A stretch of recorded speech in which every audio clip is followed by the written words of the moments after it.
Thousands rallied in Tel Aviv Saturday to demand the Israeli government do more to bring the hostages home.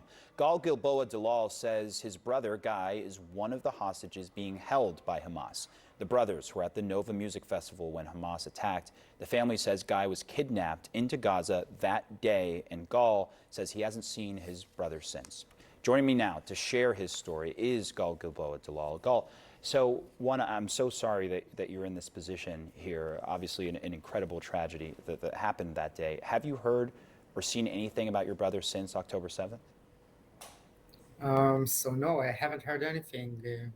The last thing that I know about my brother is the hostage video that was released on the same morning of the kidnapping. And you can see in the hostage video, you can see him and five other guys from the party lying on the floor, tied up in a dark room, probably in Hamas tunnels.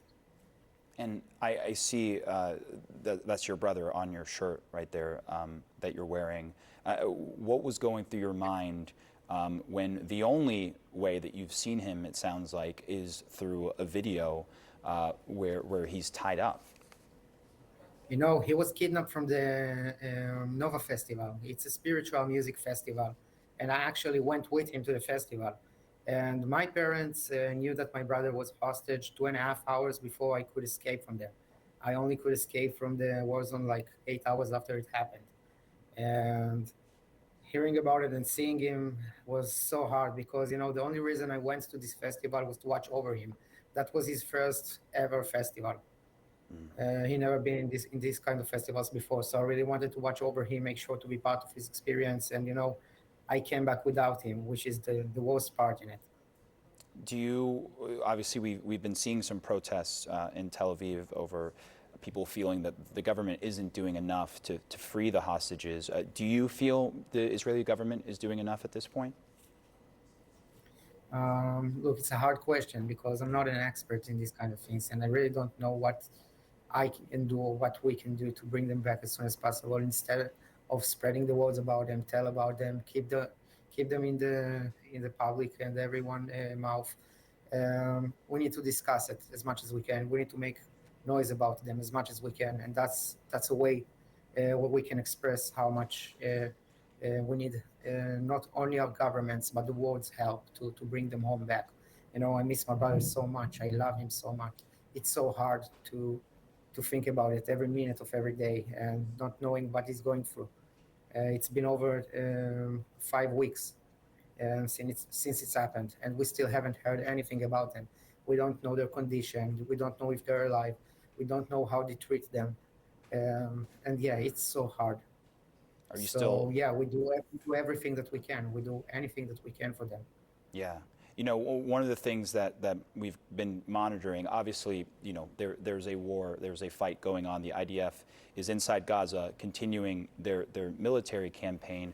But somewhere in there, you know, is your brother, whether it's in a tunnel, whether it's otherwise. Do you worry, even with the military aspect of this, that in some ways it might be putting your brother and others at risk?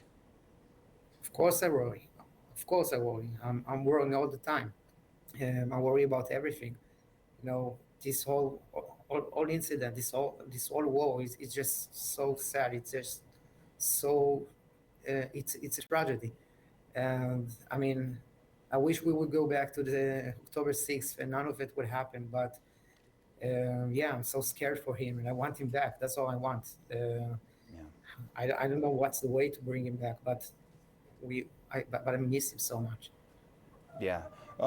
At this point, obviously, there are a lot of efforts internationally to pressure advocacy to try and help support some of those hostages. What would you like to see President Biden do here in the United States to support hostages like your brother? Um, I would say to talk about it, it should be the world's biggest problem right now. You know, these hostages, the people who are taken. I'm talking about my brother, his friends, and a lot of other people who were taken from this festival. This festival is a spiritual festival. These people came to celebrate love, peace, and life. My brother and the people who were kidnapped, they really live their lifestyle with peace and love. That's all they know. That's the language that they speak. And when people like this, they're being taken hostages, and use as a tool in this kind of war, then the whole world should see what happened and help to bring them back and hear our pain. Because as I said, half of the people who were kidnapped, you can see in their profile picture, they had the slogan, Arabs and Jews are refusing to be enemies. And that's the way we live our life. That's what we believe. We believe in peace and love. And my brother believe in peace and love. And these people, they shouldn't have been dragged to this war. And the world should know it, because they could easily be everyone's son, daughter, brother. And that's just terrible. Yeah. Well, Gal Dalal, I thank you for coming on and sharing some of your story and sharing some of your brother's story. You're among so many that are waiting for hopefully good news about their loved ones and relatives. Thank you for joining us today. Thank you for having me.